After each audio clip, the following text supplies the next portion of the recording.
My grandfather used to say success is like a glacier, what the world sees as small compared to the foundation beneath. I never truly understood his words until I became that glacier myself. I'm Lena Morales, and this is the story of how I went from being the embarrassment of my sister's glamorous world to watching her carefully polished image fracture in one unforgettable night, from a walk-up apartment above my family's Cuban bakery in Miami's Little Havana. I learned what sweat equity meant before I even hit double digits. By age 9, I was prepping pastry boxes and memorizing regulars' names. By 13, I was tracking inventory and catching accounting errors my uncle missed. "Leneo con estos números," my grandfather would call out, waving a sticky notepad. I'd hop over, eager to dive in. "We're spending too much on guava puree," I'd note. "But if we bulk order with the cafe across the street," he'd chuckle, tapping my forehead. "Business brain on a child's shoulders," he'd say. "You'll make something big, mate." While other kids played soccer, I ran margins and read about scalable operations.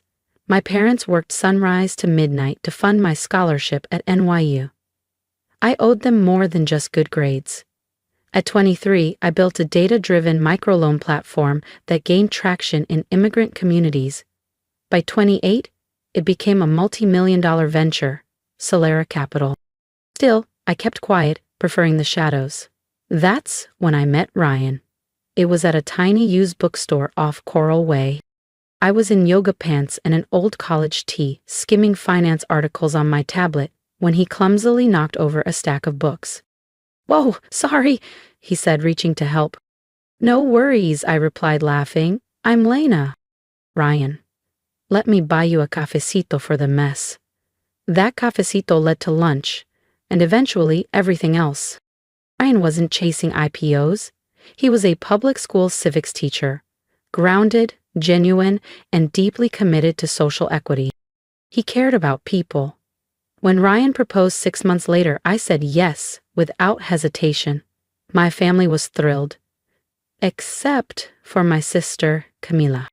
Camila and I had always been different. She took a more traditional path: business school, corporate ladder, sharp suits, and sharp elbows.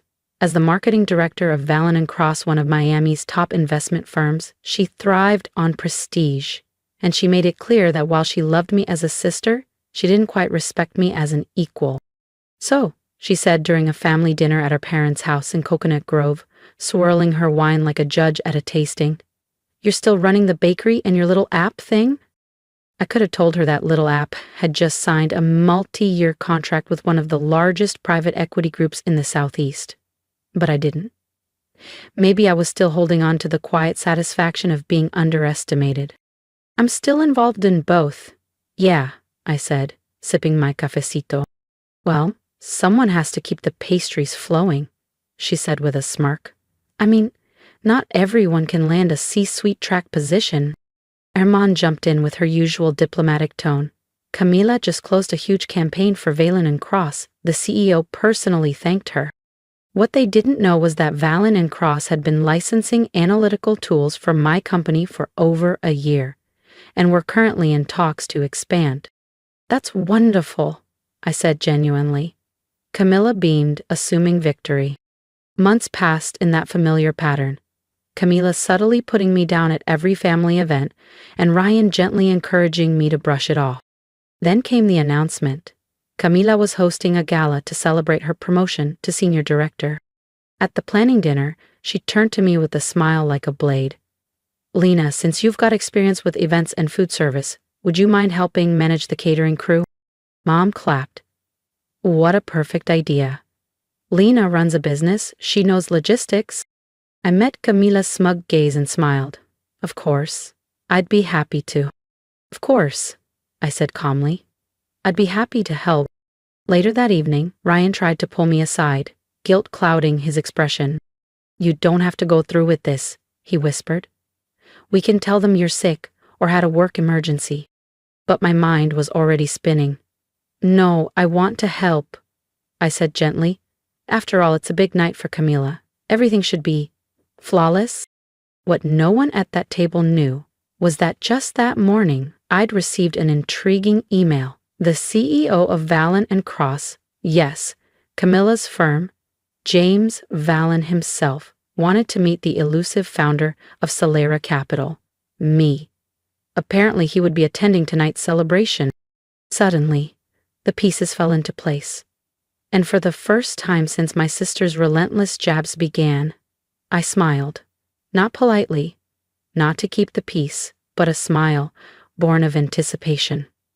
Camila had no idea that her carefully curated celebration was about to turn into something much grander than a promotion party. Sometimes, the best revenge isn't payback, it's revelation. And tonight promised a spectacular one. The Whitmore home had been transformed into something between a luxury showroom and a gala. Doreen called it classy and elevated. I thought it looked like Pinterest met Wall Street. Crystal stemware lined every table. Ice sculptures glistened in the South Florida heat. A harpist played near the garden fountain. I couldn't help thinking the event budget might outstrip Camila's bonus. "Lena," she called, striding in with the confidence of a queen. Her silk gown shimmered under the lights. "The catering staff is waiting. Try to keep them in line, and please," her eyes flicked to my modest black dress, "stay behind the scenes." I nodded. "Of course, Camila. I'll make sure everything runs smoothly." Ryan squeezed my arm. "We can leave now." I smiled. "No need. Everything is going exactly as planned." In the kitchen, the catering team looked overwhelmed. Camila had apparently demanded last-minute changes again. "Miss Morales?" a young server asked nervously. "Your sister wants the champagne served exactly at 8:15 for her speech, but also wants ongoing tray service, and we're short 2 servers." I gave her a reassuring smile. "Don't worry. I've handled more chaotic nights in a bakery with no air conditioning. Let me help." If you've ever been underestimated by someone who should have supported you, stick around. Because what happened next didn't just change the room, it changed the game. And if you want to see how quiet power speaks loudest when it matters most, make sure to subscribe to the channel. The next part of this story is one you won't want to miss. For the next hour, I worked side by side with the catering crew, coordinating timing, plating hors d'oeuvres, and ensuring champagne kept flowing. All the while, I kept an eye on the guest list, noting each new arrival. Camila floated from circle to circle, sipping too much Prosecco and laughing just a little too loudly at her coworkers' jokes. "Did you see Lena?" I heard her giggle to a group of sharply dressed executives. "My sister. She's helping the catering team. Honestly, it's where she feels most at home. Poor thing." A round of polite chuckles followed. "Some people just aren't made for this world," she added with a theatrical shrug. Our mother, Rosa, chimed in sweetly. "We've always tried to include her, of course. It's what family does. But with her background, well, we can only do so much." I passed another tray of canapes, quietly observing as executives from Vallon and Cross trickled in. At 7:55 p.m., my phone buzzed. A text from my CFO. "All signed, everything's in place, we're greenlit." I smiled to myself, right on cue. Camila, now flush with drink and praise, addressed another group.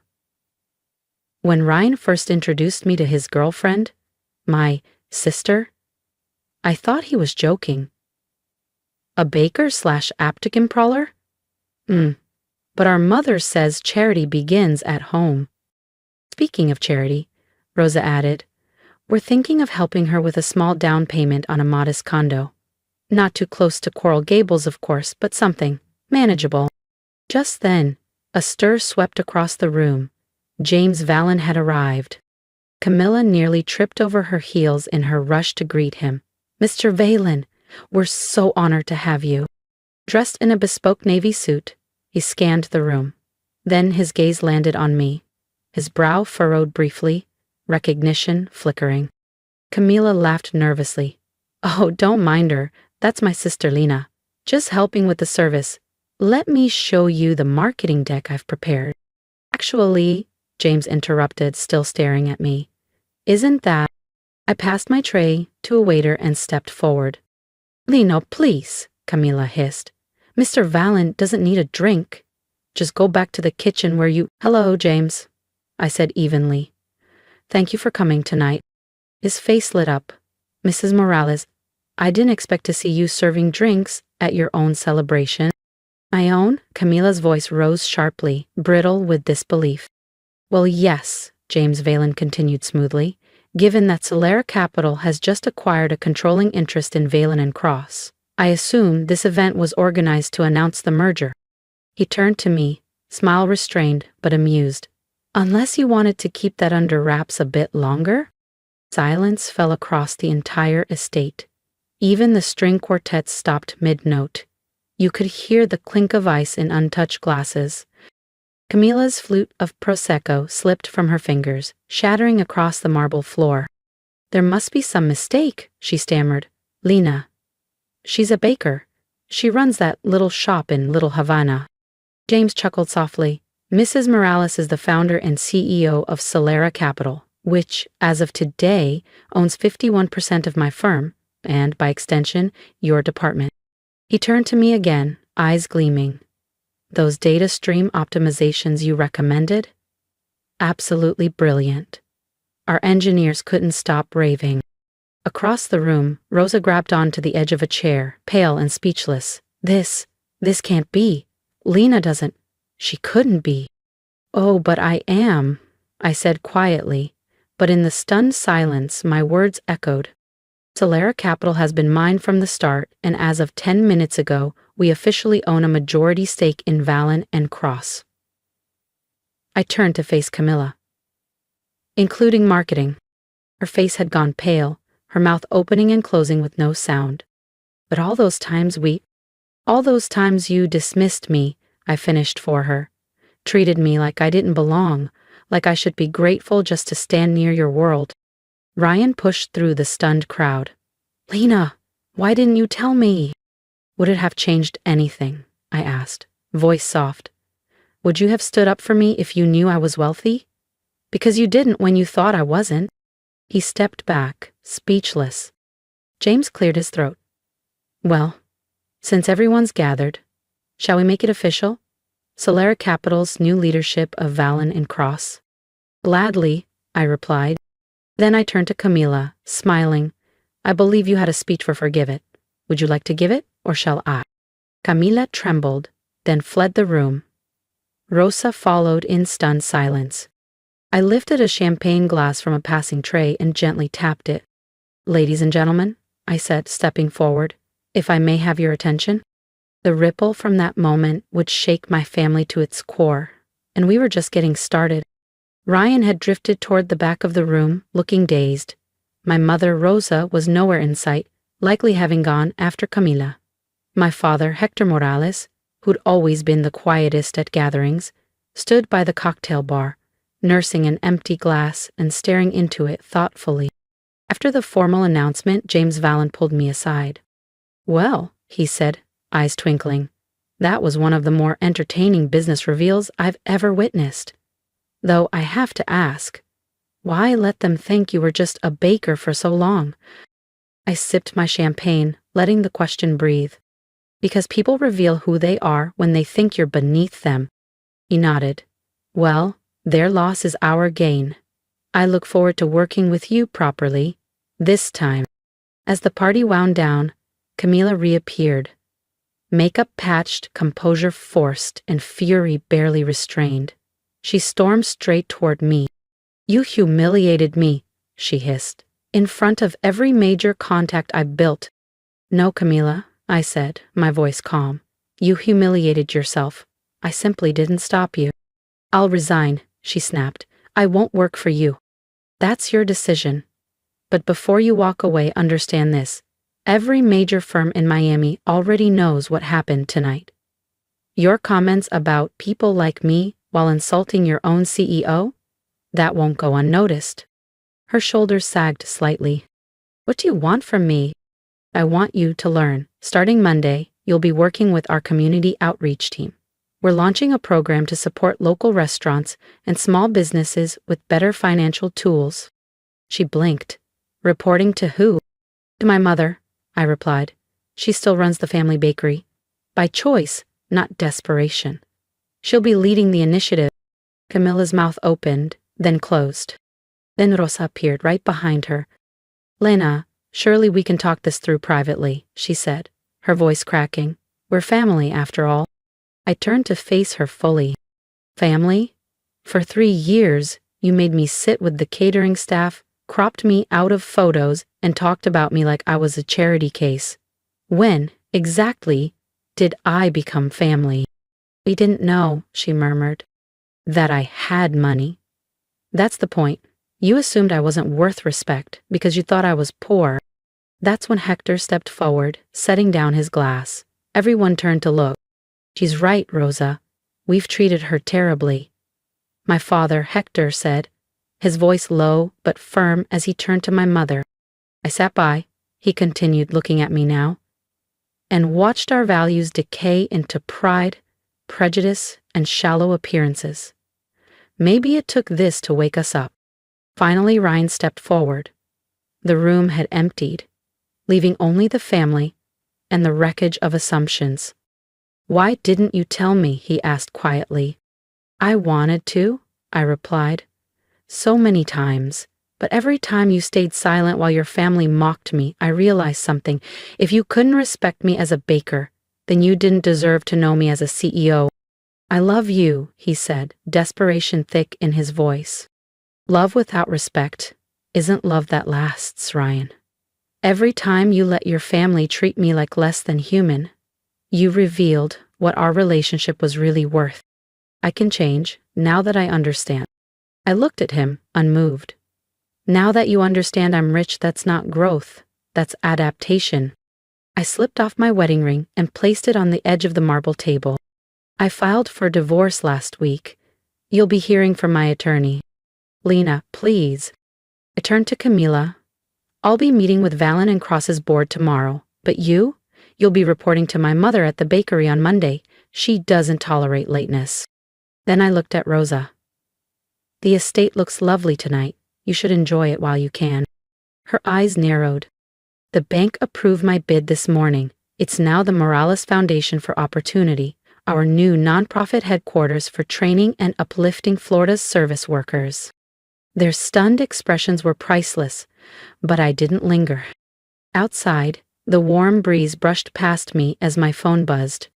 Coming to the bakery for late dinner? Your father made your favorite. I smiled. Be there in 20.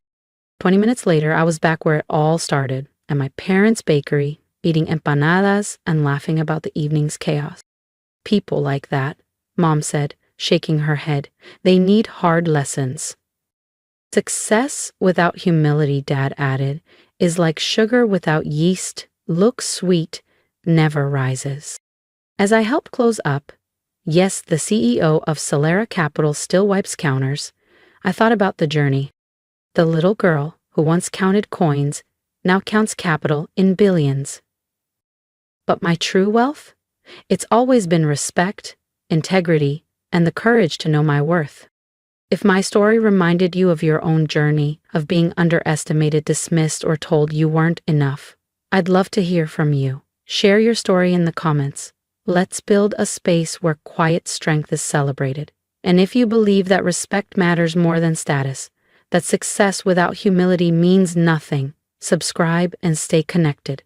I built my empire brick by brick, but it started with knowing my worth. My advice? Never let anyone else define your value.